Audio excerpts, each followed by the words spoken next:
Eu sou Mário Persona e essas são as respostas que eu dei aos que me perguntaram sobre a Bíblia. Eu recebo muitas mensagens iradas de pessoas reclamando quando eu comento as doutrinas das suas igrejas, das suas religiões, as coisas que são ensinadas. Porque as pessoas me perguntam o que eu acho disso e daquilo, eu respondo, daí o outro lá se sente ofendido porque acabou, de alguma forma, criticando a doutrina da religião que ele frequenta. Mas eu sempre deixo muito claro, né, que aquele versículo que o Senhor fala, não julgueis para não serem julgados, ele fala de julgar pessoas. E eu nunca falo de pessoas, eu falo de doutrinas. Doutrinas, de religiões, de sistemas, mas não das pessoas, particularmente, né, eu posso criticar o fumo, o tabaco, mas isso não significa que eu não ame o fumante, né, aquele que usa o tabaco. Eu estou criticando o que ele utiliza, mas não a pessoa dele. Então é muito importante entender que até o apóstolo Paulo, algumas vezes, ele fala, julguei o que vos digo, ou julgai o que vos digo, né? E em 1 Coríntios 14 fala assim, quando a igreja está reunida, falem 2 ou 3 profetas, e os outros fazem o quê? Ficam escutando, quietos? Não, os outros julguem. Falem 2 ou 3 profetas e os outros julguem. Por que isso?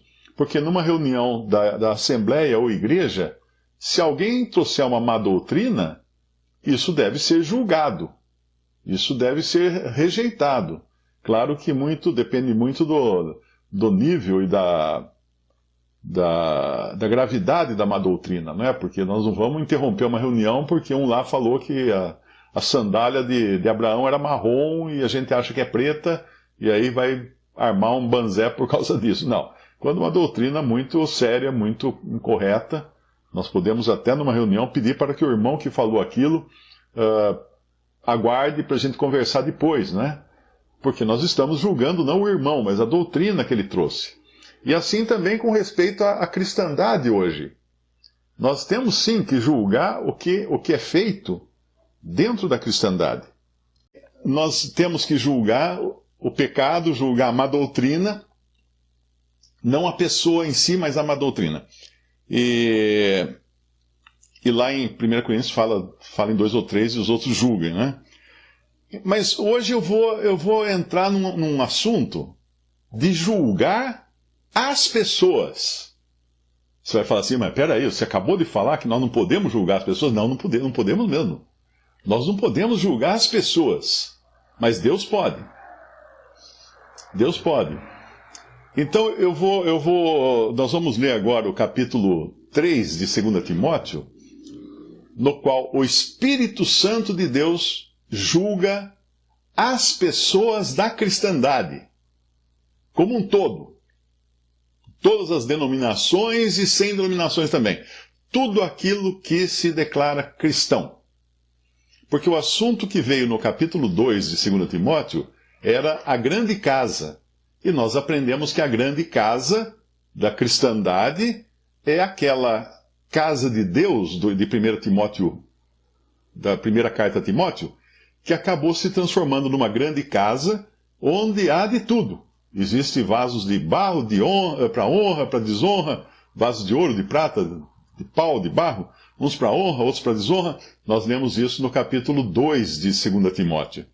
Então, o 2 Timóteo está falando da grande casa. Da grande casa. O que é a grande casa? É a profissão cristã. Quando eu falo profissão cristã, não são profissionais em cristianismo, não é isso. São pessoas que professam a fé cristã. Sejam elas reais ou falsas. É como o joio e o trigo. Está todo mundo junto na grande casa da cristandade hoje. Então a análise que os homens fazem da cristandade é que ela é uma coisa maravilhosa. Muitos falam assim, olha, veja a nossa igreja como está uma bênção.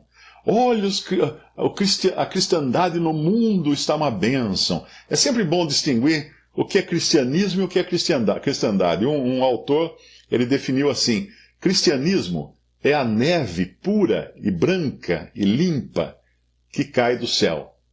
Cristandade é o que acontece quando ela toca a terra e vira barro. Então a cristandade é a mistura da neve pura com o barro da terra, com o pó da terra, e vira um barro só. Não dá para a gente querer desfazer isso, porque está aí, todos nós fazemos parte da cristandade.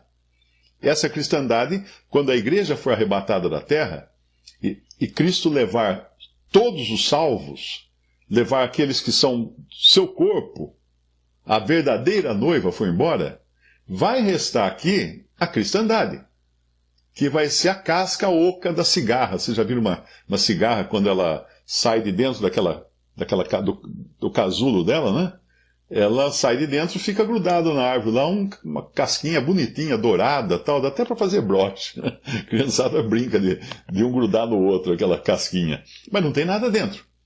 Essa casca oca da cristandade, que ficar na terra depois do arrebatamento, é vista lá em Apocalipse como a grande meretriz.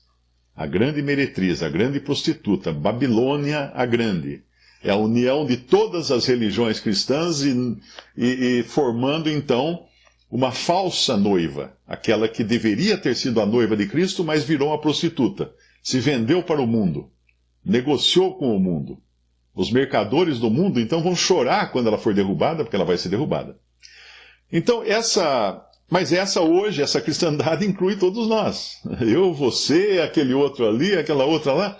Agora, uma distinção muito importante. Quando a palavra de Deus se dirige a cristãos, eles são chamados de irmãos, né? Paulo e os outros que escrevem. Irmãos daqui, irmãos dali e tal. Ou santos. Aos santos que estão em Éfeso, aos santos que estão em Corinto, aos santos que estão em Tessalônica, é assim que se dirigem as cartas dos apóstolos, e é assim que Deus nos vê. Ele vê todos os salvos como santos, ele enxerga cada salvo como um santo. Ele não enxerga o salvo como uma pessoa comum, ele enxerga como um santo. E os salvos enxergam-se uns aos outros como irmãos, porque eles são filhos do mesmo Pai. Ok? Agora, existe também o joio misturado nessa cristandade. Então, na grande casa tem os vasos de honra e os vasos de desonra. Tem os verdadeiros cristãos e os falsos cristãos. E se nós viemos do capítulo 2 de 2 Timóteo falando dessa grande casa até aqui, e vimos distinções, né? Quando fala assim, o Senhor conhece os que são seus. Lá em 2 Timóteo fala isso. O Senhor conhece os que são seus, mas aparte-se da iniquidade todo aquele que profere o nome de Cristo. Então, ao mesmo tempo que nós não temos subsídios para julgar com precisão quem é ou não do Senhor, às vezes a pessoa fala assim, Mário, o Papa é salvo? Eu falo, eu só posso responder por mim. Eu sei que eu sou salvo. Agora, é o Senhor que conhece o coração dele, não sou eu. Não é? Então eu sei que eu sou salvo. Agora, o outro, o meu vizinho, o Senhor conhece os que são seus. Então, eu tenho, a minha obrigação é a continuação do versículo. Aparte da iniquidade de todo aquele que profere o nome de Cristo. Eu estou falando aqui de 2 Timóteo, capítulo 2, 19. Todavia, o fundamento de Deus fica firme, tendo este selo. O Senhor conhece os que são seus. E qualquer que profere o nome de Cristo, aparte da iniquidade. E aí ele fala, uma grande casa, não somente há vasos de ouro e de prata, mas também de pau e de barro, uns para honra, outros para desonra, de sorte que se alguém se purificar destas coisas, será vaso para honra, santificado e idôneo para uso do Senhor e preparado para toda boa obra. Então, a parte que cabe ao Senhor, conhecer os que são seus, a parte que cabe a mim, me separar. Hoje um irmão escreveu, falou assim, Mário, eu estou aprendendo muita coisa dos vídeos, das lives, mas na igreja que eu frequento tem uma pastora. Quem prega lá é uma pastora. O que eu devo fazer? Eu só mandei esses versículos para ele. Porque o que ele tem que fazer é o Espírito Santo que vai falar no coração dele. Não sou eu. Senão ele vai estar seguindo homens. Eu mandei esses versículos para ele. Não sei o que ele vai entender desses versículos, mas são muito claros para mim. Agora, no capítulo 3, como eu tinha prometido, nós vamos agora ver o que o Espírito Santo fala, não dos santos, não dos salvos, mas dos homens que compõem a cristandade. Percebe? Ele vai chamar de homens. De homens. Ele não vai chamar de santos. Porque ele sabe, o Espírito Santo sabe quem é quem. Ele diz assim, sabe, porém, isso, que nos últimos dias, e em 1 Timóteo nós lemos dos últimos tempos, mas à medida que vamos chegando ao fim, de tempos, a Bíblia fala de dias, porque dias são períodos mais curtos agora. E nós estamos nesse período de dias agora. Esse é um indício da proximidade do Senhor para vir nos buscar. Então, nos últimos dias, sobrevirão tempos trabalhosos. Por quê? Porque vai ter coronavírus, porque vai ter... Não é disso que ele está falando aqui. Doenças, guerras, sempre teve no mundo. Epidemias, pandemias, sempre existiu isso. Mas aqui ele vai falar do que está acontecendo na cristandade, no meio daqueles que se dizem cristãos, que foram batizados e levam sobre si agora o nome de Cristo. Uma pessoa se torna exteriormente cristã quando ela é batizada. Qual a ideia que a cristandade tem de si mesma? Aquela de Apocalipse 3. Apocalipse 3, quando fala de Laodiceia é o último estágio da cristandade na terra, do testemunho cristão na terra, que inclui falsos e verdadeiros. E o que esse testemunho cristão de Apocalipse, de Laodiceia, do templo de Laodiceia, que inclui todos nós, o que está dizendo lá? Ah, estou rico e abastado, não preciso de coisa alguma. E o que o Senhor está falando deles? Você não sabe que é cego, que é pobre, que é nu, compre colírio para poder enxergar. Então, a opinião que a cristandade tem de si mesma é maravilhosa. Ai, o mundo está ficando cada vez mais cristianizado. Olha quantas igrejas abrindo, multidões e multidões enchendo estádios, né, para ouvir a pregação e etc. E o que Deus fala disso? Isso que nós devemos procurar. Não é que o Mário vai falar mal da igreja A ou igreja B, igreja C. É o que o Senhor fala. O Senhor fala do testemunho cristão na terra nesses últimos dias. E o que ele diz? Sabe, porém, isso, que nos últimos dias sobrevirão tempos trabalhosos. 2 Timóteo 3. Porque haverá homens, não haverá santos. Haverá homens. Por que ele fala homens? Porque aqui ele não está falando de pessoas realmente nascidas de novo, mas está falando de pessoas que, apesar de não serem nascidas de novo, foram batizadas e estão dentro da grande casa da cristandade, do testemunho cristão. E o que essas pessoas são? Como elas agem? Agora sim, o Espírito Santo vai julgar. Não somos nós que vamos julgá-las. O Espírito Santo dirá como são esses homens, não como são os santos, os verdadeiros, os genuínos, mas os homens, os falsos cristãos, o joio que está introduzido no meio do trigo. Haverá homens, primeiro, amantes de si mesmo. O que é isso? Egoísmo. Então, o que impera dentro da cristandade? Naqueles que são falsos cristãos, que apenas usam o nome de cristão porque lhes é conveniente, seja na vida, no trabalho, na política, é muito conveniente. Hoje você se lança como um candidato cristão, você já ganhou votos. Se você conseguir convencer os padres e os pastores, você está feito na vida. Vai ser eleito. Mesmo que você nunca tenha nascido de novo.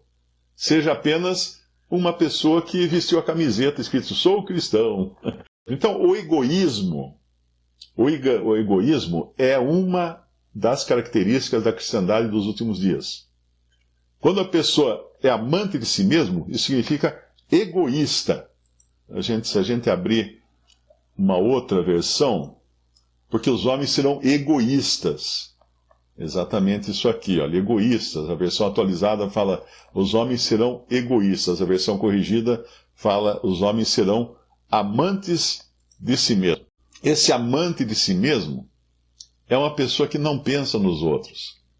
Ele é o que segue a lei de Gerson. Eu quero ser o primeiro em tudo. Né?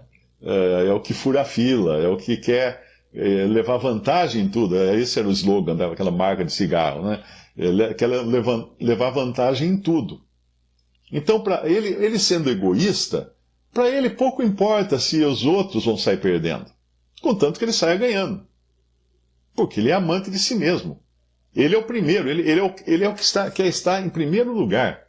É ele e ele só, né? E quando você se torna uma pessoa egoísta, você não enxerga mais em volta, não enxerga mais ninguém. Eu me lembro de uma história judaica, uma historinha a respeito de um rabino, né? Então, o rabino estava instruindo o seu discípulo, e eles estavam na sala da casa do rabino, no segundo andar, eu acho.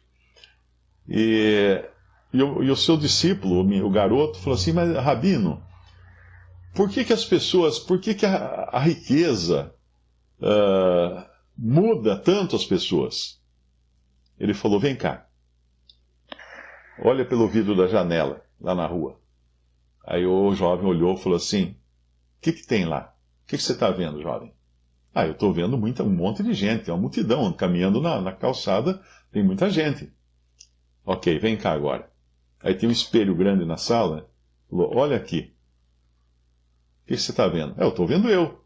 Quem mais? Mais ninguém, só eu. É um espelho. Sabe qual é a diferença? Os dois são vidros.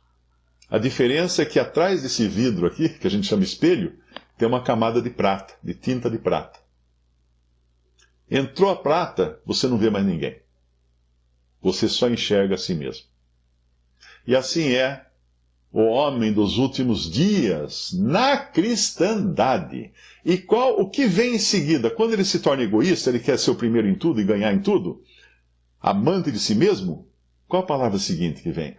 Avarentos. 2 Timóteo 3,2, porque haverá homens amantes de si mesmos, avarentos. Avarentos. O que é um avarento? Um avarento é um amante de dinheiro. É uma pessoa muquirama, né? Mão de vaca, que a gente chama. É aquele que só quer ganhar dinheiro. Ele só pensa em dinheiro. Então, não precisa ser muito esperto. A menos que quem está me ouvindo agora, a menos que esteja com o desconfiômetro entupido e precisa de um cotonete para desentupir o desconfiômetro, vai entender que muitas aberrações que existem hoje dentro da cristandade é por causa de dinheiro. Eu, uma vez, tentando pregar o evangelho para um homem, num almoço, né, na casa da minha irmã, tinha lá um convidado, e eu peguei e falei: bom, vamos falar do evangelho. Comecei a explicar o evangelho, daí ele falou assim: eu fui numa igreja. Todo dia eu fui numa igreja. Você acredita que eu contei no relógio 45 minutos? O pastor ficou pedindo dinheiro durante 45 minutos, não volto lá nunca mais.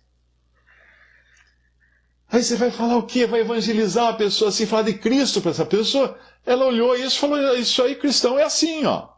Isso aí que é cristão. Tem até um versículo em que é Romanos, eu acho. Deixa eu ver se eu localizo aqui. Eu acho que é Romanos que fala: o nome de Deus é profanado por sua causa. Paulo está falando dos judeus, né? Por causa da desobediência dele, o nome de Deus seria profanado. Romanos capítulo 2, versículo 24. Porque, como está escrito, o nome de Deus é blasfemado entre os gentios por causa de vós.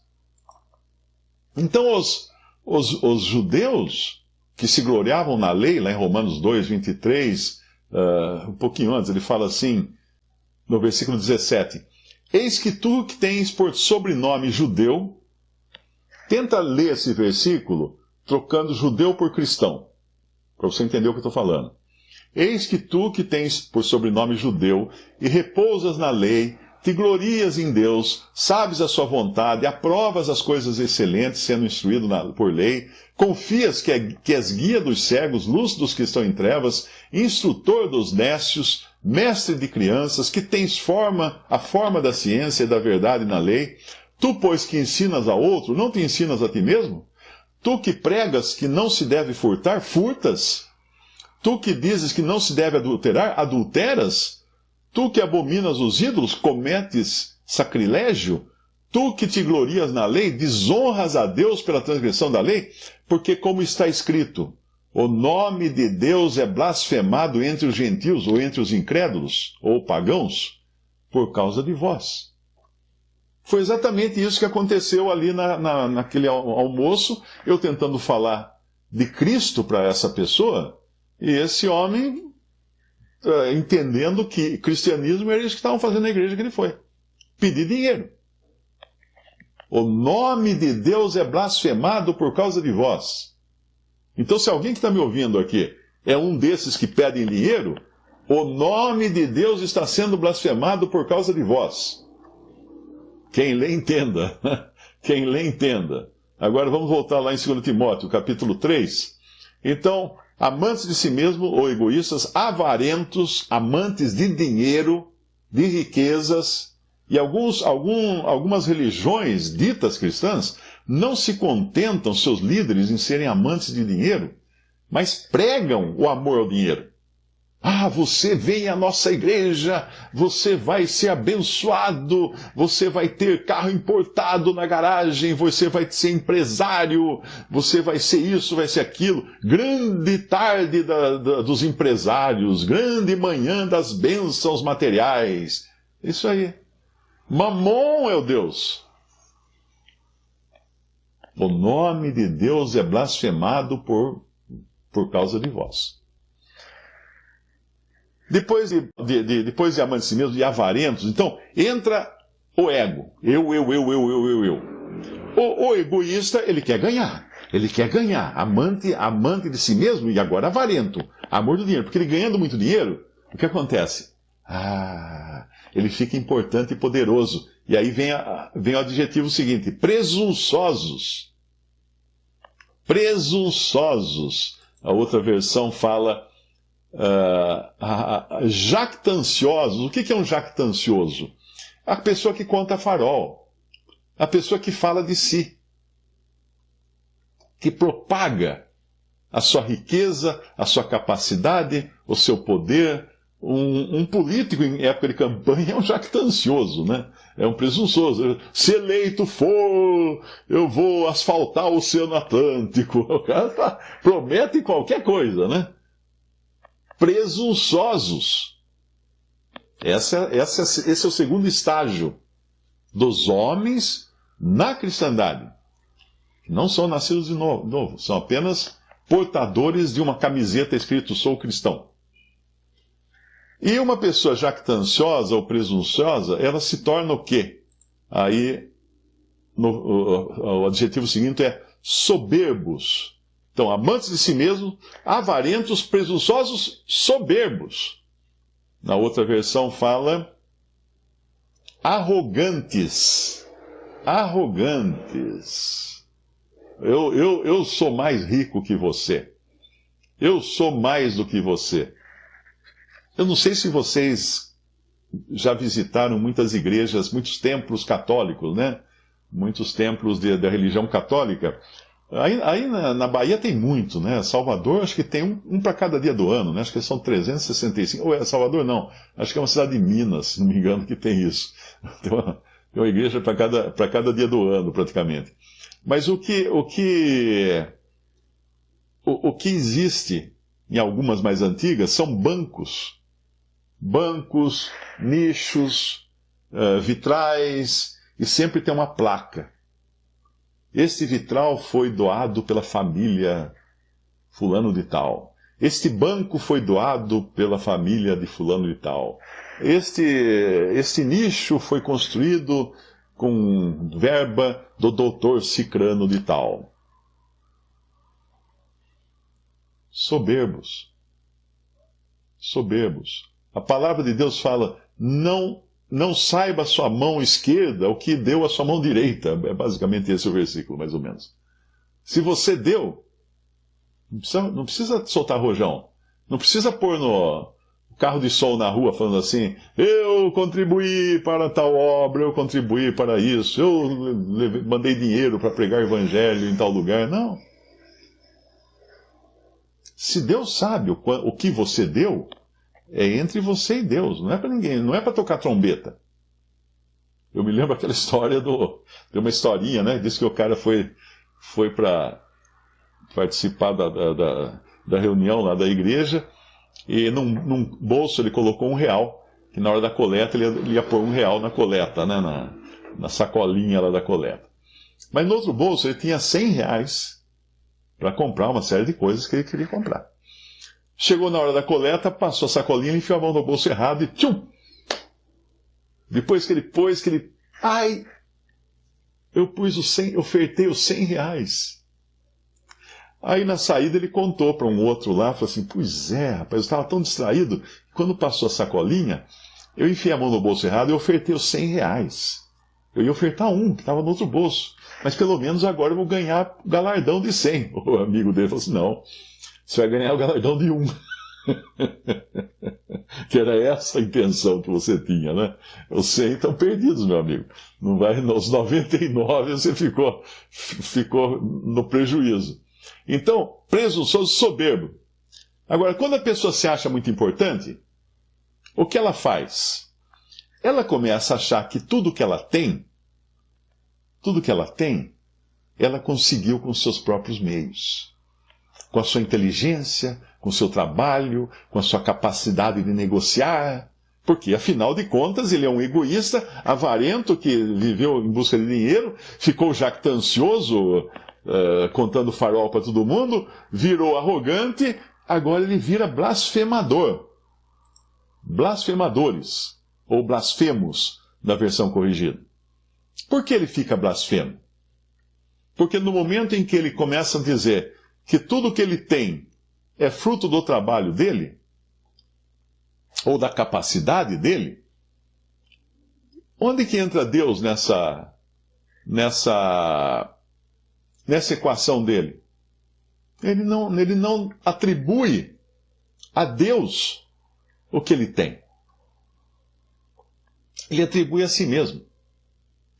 E veja que interessante, uma pessoa blasfema é como aquele homem que estava no templo lá de Jerusalém, e ele entrou e falou assim: graças te dou, ó Deus, porque eu dou o dízimo de tudo, eu faço isso, eu jejuo, eu sou isso, eu faço aquilo outro. Ele não está agradecendo a Deus. Ele está agradecendo a si mesmo. Porque ele é a razão de tudo isso. De dar o dízimo, de fazer jejum, de fazer aquilo outro. O publicano, de longe, não ousava levantar os olhos a Deus e falar assim: ó Deus, tem misericórdia de mim, pecador. Então uma pessoa que toma esse rumo, e é esse... Veja bem, eu estou falando de homens dentro da cristandade, que se declaram cristãos. Ele passa a ser blasfemo, então. Ele passa a desconsiderar Deus. Ele já não atribui a Deus todas as coisas, todos os benefícios. Ele atribui a si mesmo. Ele vira o Deus de si mesmo. Ele vira um idólatra. Ele passa a adorar o seu trabalho, a sua capacidade, as ações que ele investe. É isso aí que ele vira. E aí o que acontece? Na continuação disso, é desobediente a pais e mães. Desobedientes a pais e mães. Por quê? Porque ele já não reconhece a autoridade. Capítulo 2 de 2 Pedro, versículo 10. Aqui está falando de homens da cristandade também. Essa 2 Pedro, como lá em Judas também, fala dos homens da cristandade, os homens ímpios inseridos na cristandade. Veja o que diz aqui no versículo 10. Mas principalmente aqueles que, segundo a carne, andam em concupiscências de imundícia, desprezam as autoridades. Desprezam as autoridades. Porque quando você está muito cheio de si, você não respeita mais ninguém. E não respeita as autoridades superiores, sejam pais e mães, sejam governadores, presidentes, deputados, senadores, juízes, não importa, porque são autoridades que Deus colocou. Toda autoridade Deus colocou sobre nós, não importa qual seja. Se é Nero ou se é a Madre Teresa de Calcutá, não importa, não importa a qualidade ou a qualificação ou a qualidade da autoridade. É a qualificação que importa. Não há autoridade, Romanos diz que não há autoridade que não proceda de Deus. E os que se recusam a obedecer à autoridade estão indo contra Deus. Está escrito em Romanos. Está escrito em Romanos. Romanos 13, se não me engano. Vamos só dar uma olhadinha lá. Uma espiadinha. Isso. Romanos 13. Toda alma esteja sujeita às potestades superiores ou autoridades superiores, porque não há potestade ou não há autoridade que não venha de Deus. E as potestades ou autoridades que existem, foram ordenadas por Deus. Por isso, quem resiste à potestade ou autoridade, resiste à ordenação de Deus. E os que resistem entrarão sobre si mesmos na condenação. Porque os magistrados, os juízes, não são terror para as boas obras, mas para as más. Queres tu, pois, não temer a autoridade ou a potestade? Faze o bem, e terás louvor dela, porque ela é ministro de Deus. Ela é ministro, é representante de Deus para o teu bem. Mas se fizeres o mal, teme, pois não traz debalde, ou não traz em vão a espada. Porque é ministro de Deus e vingador para castigar o que faz o mal. Então Deus deu à autoridade, inclusive, poder de vida e morte. Por isso que ela carrega a espada. Por que ela carrega a espada, a autoridade, nos nossos dias? Porque ela carrega o fuzil, o revólver. Para só brincar, dar tiro de espoleta pro ar? Não, é para matar. A autoridade tem poder de matar. Essa autoridade governamental foi dada através de Noé.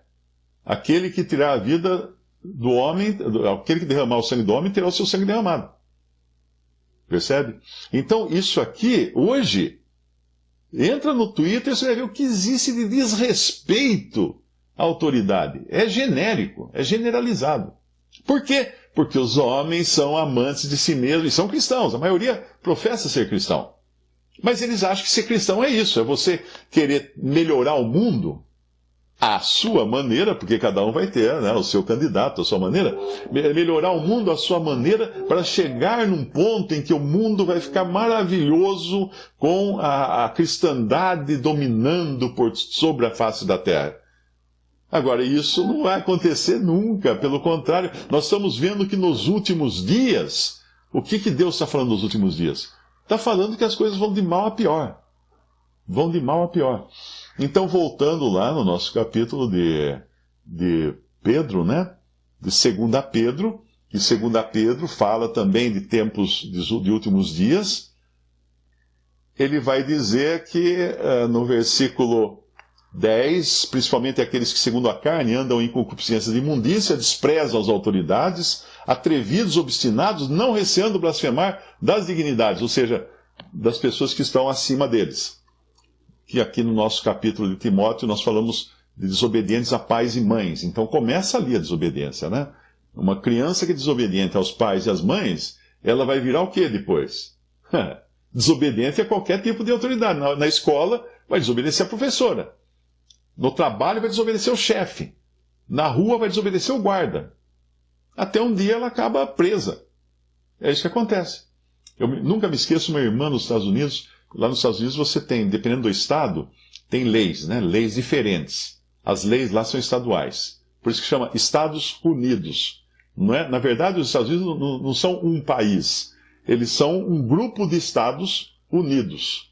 Mas cada estado tem sua polícia, sua autoridade, suas leis. Tanto é que um policial perseguindo um criminoso pelas estradas, a hora que o criminoso passa com o carro, você já deve ter visto isso em filme, né?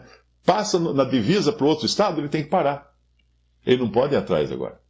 Ele tem que avisar a polícia do outro estado para ir pegar esse criminoso. E lá ela contando que no estado dela promulgaram lá uma lei, que é a lei da palmada, né? A lei contra a palmada, que você não pode disciplinar seu filho do modo que a Bíblia ensina. Ela falou assim, olha, eles estão dizendo que eu vou ser presa se eu der uma palmada no meu filho. Mas eu posso garantir uma coisa: eu prefiro continuar dando as palmadas e ser presa do que meu filho ser preso depois. Então é isso aí, essa é a posição realmente do cristão que quer seguir o que ensina a Bíblia. E aqui nós vemos então no versículo 10, que não receando blasfemar as dignidades. Enquanto os anjos, sendo maiores em força e poder, não pronunciam contra eles juízo blasfemo diante do Senhor. Mas estes quem? Estes homens da cristandade, e vamos ver um pouquinho só, subindo no capítulo 2 de 2 Pedro, também houve entre o povo falsos profetas, lá no Antigo Testamento, como entre vós, cristãos, haverá também falsos doutores ou falsos mestres, que introduzirão encobertamente heresias de perdição e negarão o Senhor que os resgatou, trazendo sobre si mesmos repentina perdição. E muitos seguirão as suas dissoluções, pelos quais será blasfemado o caminho da verdade. Isso equivale àquilo que eu li a respeito dos judeus em Romanos. Não é? Por causa de vós, o nome de Deus é blasfemado. Versículo 3. Por avareza farão negócio de vós, com palavras fingidas, com mentiras. Farão negócio de vós com palavras fingidas. Onde você não viu isso em lugar nenhum? Não. Você mora em que planeta? Reparou que ele está falando aqui de cristãos, entre vós. Entre vós.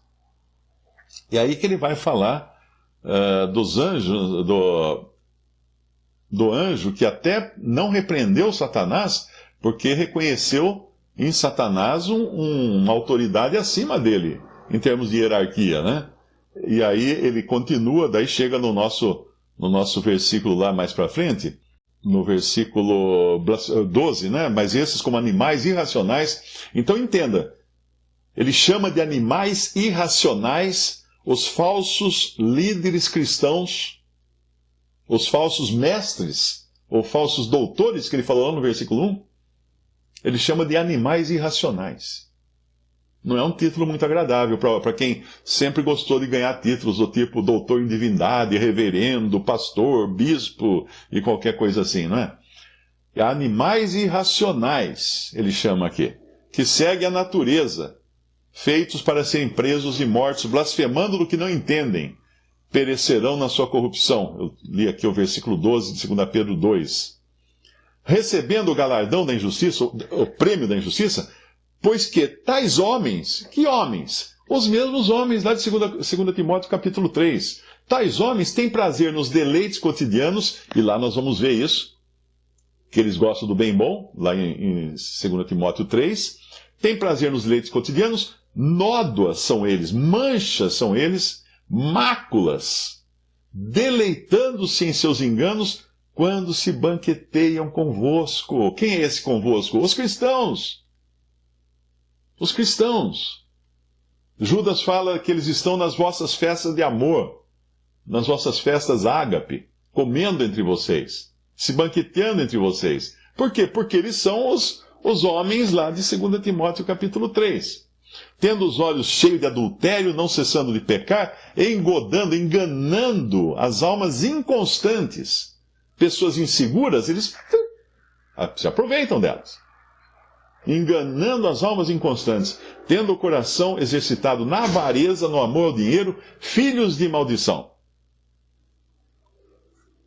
De quem ele está falando? Cristandade. Anos atrás, ainda isso foi antes da internet, eu não lembro se foi antes da internet, eu correspondia com pessoas, né, que escreviam para Verdades Vivas, para a editora Verdades Vivas, e um casal morando, não sei se era em Luxemburgo, na Europa, eu acho que era Luxemburgo, se não me engano, um desses principados pequenininhos que tem na Europa. Eles eram portugueses, o casal tinha, acho que, duas crianças, 2 filhinhos, e escreveram interessados, né, na sã doutrina e tudo mais. Eu até entrei em contato com irmãos da Bélgica, esses irmãos da Bélgica foram visitá-los. Eles tinham saído de uma denominação brasileira, que tinha lá, nesse país, tem uma pentecostal brasileira que ama o dinheiro, eles tinham saído dela. E aí passou um tempo, eles escreveram ela que me escrevia, né? Ela escrevia melhor, a esposa dele, dizendo que estavam passando necessidade. Estavam passando necessidade. Aí eu falei, mas por que vocês estão passando necessidade? Ah, sabe o que é? Nós tivemos muitos problemas de saúde e nós voltamos para a denominação. Voltamos para a denominação. Olha o que é aqui. Engodando as almas inconstantes. Enganando as almas inconstantes. O que é isso? São almas inconstantes. Almas inconstantes. Os caras prometem mundos e fundos, a pessoa corre lá. Corre lá. Olha, a última vez que eu recebi uma mensagem deles foi pela internet, já era e-mail. E ela contando que eles estavam morando num albergue para refugiados. Eles estavam morando num campo de refugiados, num albergue. Ela estava usando o computador da biblioteca lá que tinha nesse albergue para escrever que eles perderam tudo, inclusive o computador que eles tinham. Perderam a casa, perderam o carro, perderam tudo. Por quê? Porque ela tinha ficado doente e eles deram tudo para essa igreja. Perderam tudo. Simples. Almas inconstantes, pessoas ingênuas. Pessoas ingênuas. Mas o que acontece com essas pessoas? Leia o final. Engodando as almas inconstantes, tendo o coração exercitado na avareza. Então esses mesmos avarentos, eles vão ensinar avareza também, amor ao dinheiro, àqueles que os seguem. Percebe? Então é um círculo vicioso. Um avarento e o outro também querendo ser avarento, e aí vai, deixa eu ver, ali naquela igreja ali, deixa eu ver, o pastor só tem um poisézinho, né? Acho que Deus não abençoa muito lá, não. E lá, aquele lá tem jato, tem helicóptero, tem fazenda, eu vou naquela, porque lá Deus abençoa mais.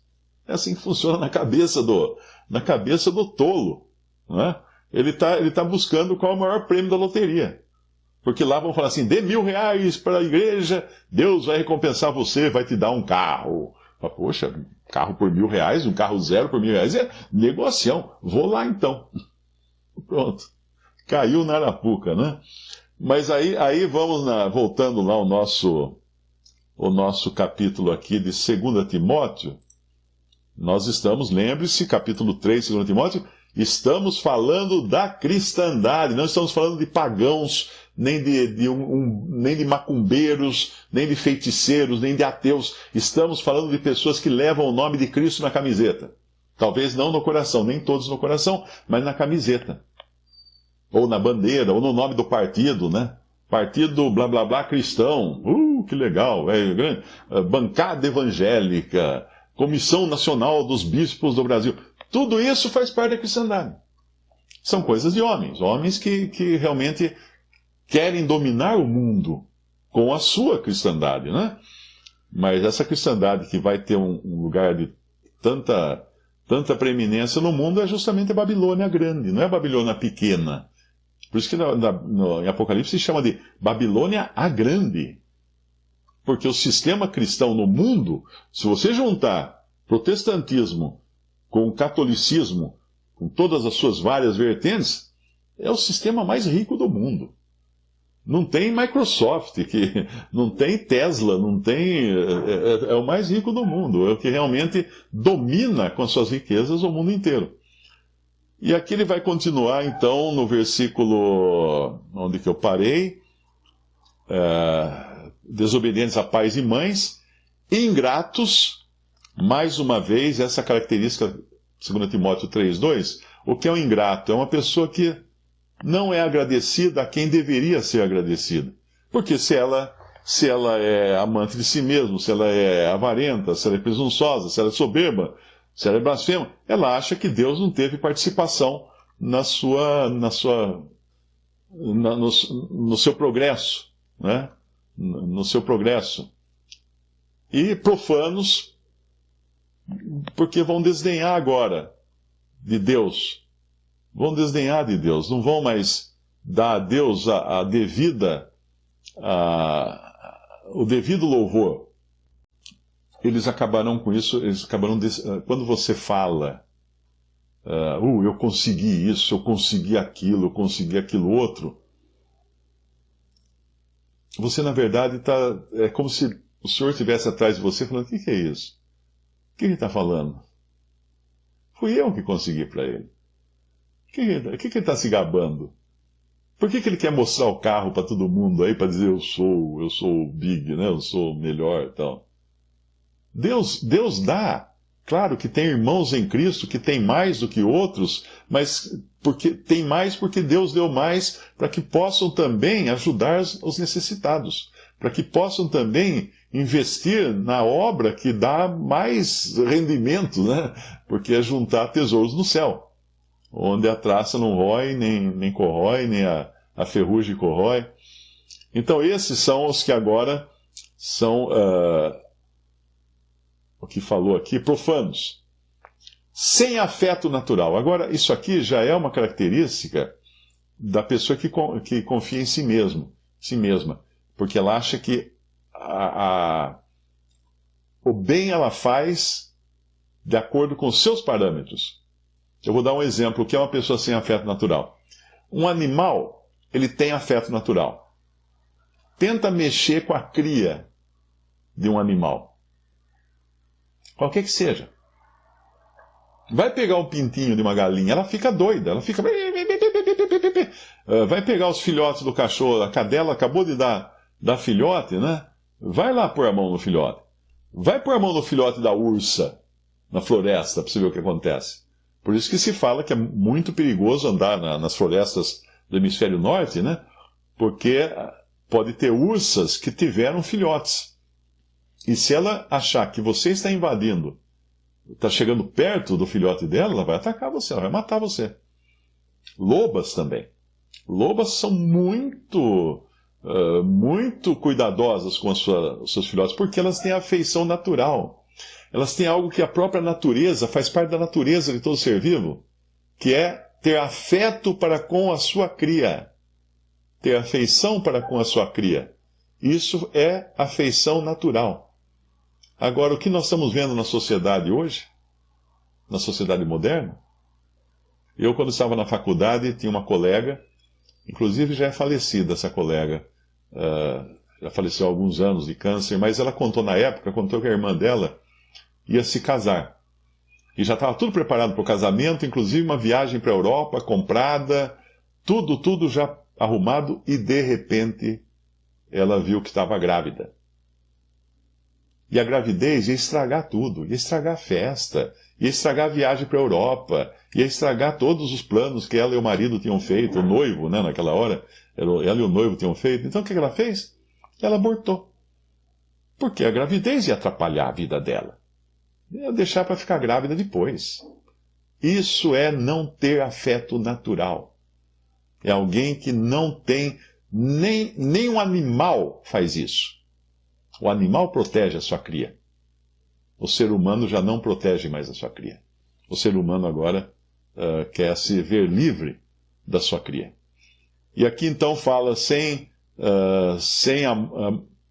amor, sem afeto natural, irreconciliáveis. Você vai ver que tudo isso é decorrência lá do começo, né? Quando a pessoa é amante de si mesma. Porque ela se ama a si mesma.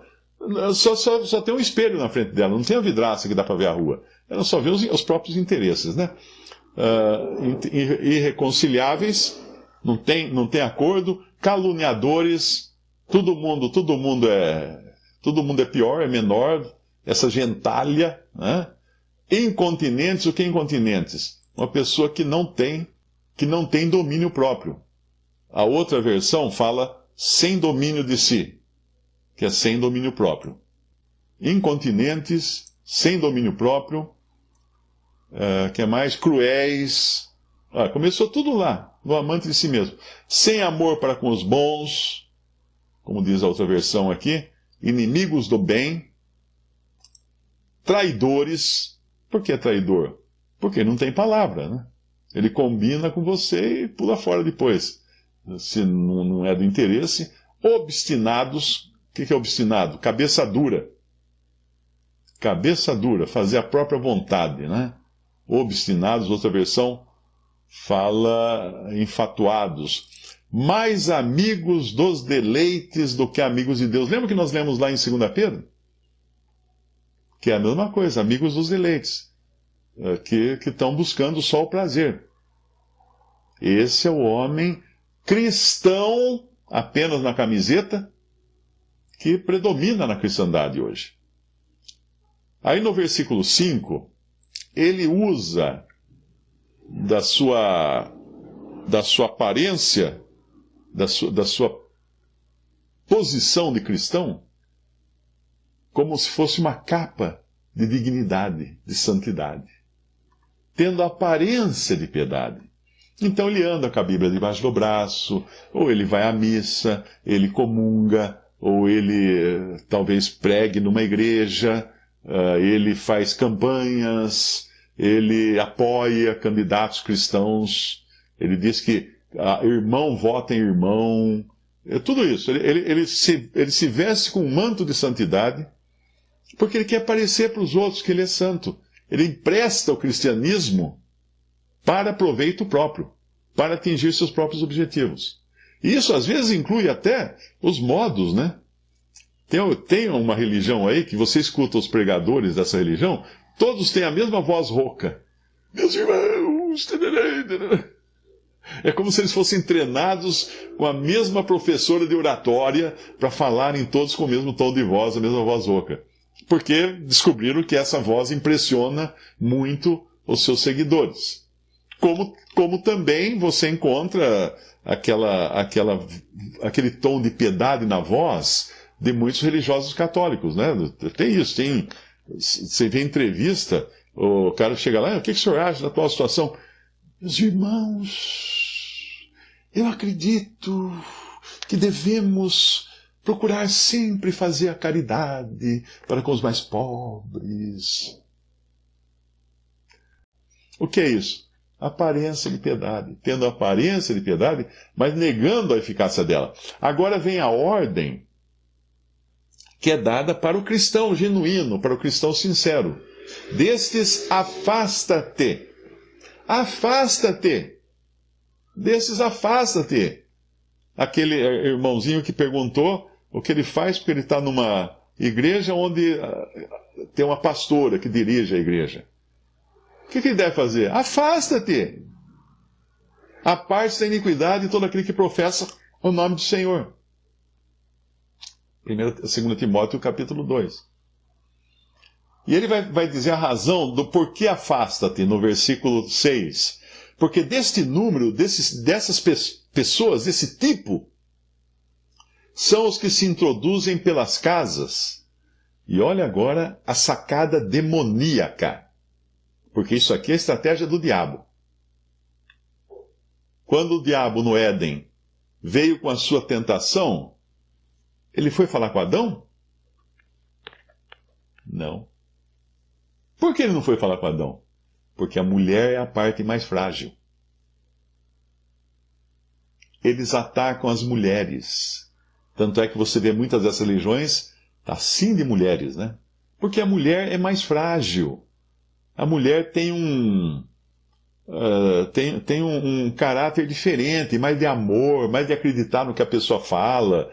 Não tem tanto desconfiômetro, né, nessas coisas. E ela às vezes passa por tanta dificuldade em casa, e às vezes até com o marido, que ela fica vulnerável a qualquer um que chegar e demonstrar amor, demonstrar cuidado, demonstrar que ela é amada, que ela pode ser ajudada e tudo mais. Então veja a estratégia diabólica que esses homens, de quem é dito para que nós nos afastemos, porque desse número, 2 Timóteo 3,6, são os que se introduzem pelas casas e levam cativas, prisioneiras, porque eles acabam aprisionando. Levam cativas mulheres nécias, mulheres tolas, carregadas de pecados, levadas de várias concupiscências, de vários desejos. É assim a estratégia do diabo. O que Satanás fez com a mulher, com Eva? Ah, sereis como Deus, conhecedores do bem e do mal. E Eva viu o fruto, viu que era bom para se ver, né, agradável à vista, aos olhos, bom para se comer, concupiscência da carne, concupiscência dos olhos, e bom para dar entendimento, concupiscência da vida. Sabe? Concupiscência da carne, dos olhos, soberba da vida. Bom para dar entendimento. E caiu. Então esses homens que fazem isso, eles vão, a estratégia são as mulheres. Eles vão mirar nas mulheres. E as mulheres depois vão trazer os maridos, se for o caso, mas eles vão mirar nas mulheres. Porque geralmente numa sociedade tão bagunçada como nós estamos, muitas mulheres, muitas pobres mulheres realmente carregam piano. O marido fica bebendo no bar, fica jogando com os amigos, e elas lá cuidando de criança, trabalhando, lavando roupa, fazendo comida e tudo. Quando ela encontra uma comunidade que valoriza a pessoa dela, uma comunidade que dá até título para ela. Agora a senhora vai ser diretora da sociedade de senhoras. Em casa eu era escrava da sociedade de filhos. Coloquei filhos de monte, agora eu vou ser diretora da sociedade de senhoras. É isso aí. Outra coisa que fala aqui também no versículo 7, que aprendem sempre e nunca podem chegar ao conhecimento da verdade. Por quê? Porque são incrédulos. São incrédulos, só aprendem, mas não conhecem a verdade, nem pode chegar ao conhecimento da verdade. E ele vai, no versículo 8, então, dar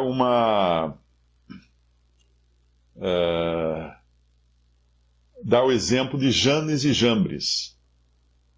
E disso está cheio hoje a cristandade.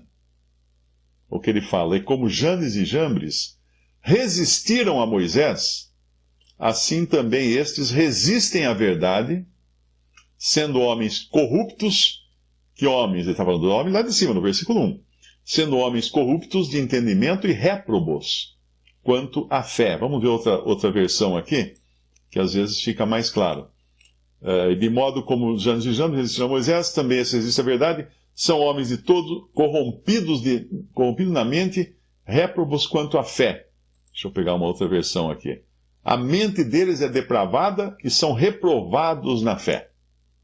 Esses são os homens hoje, falsos cristãos, encabeçando a cristandade. É claro que tem muitos cristãos sinceros, tem muitos cristãos na posição de padres, pastores, religiosos, clérigos, que são sinceros, que são nascidos de novo, são verdadeiramente convertidos. Eu não estou falando desses. A Bíblia está falando desses que são amantes de si mesmos.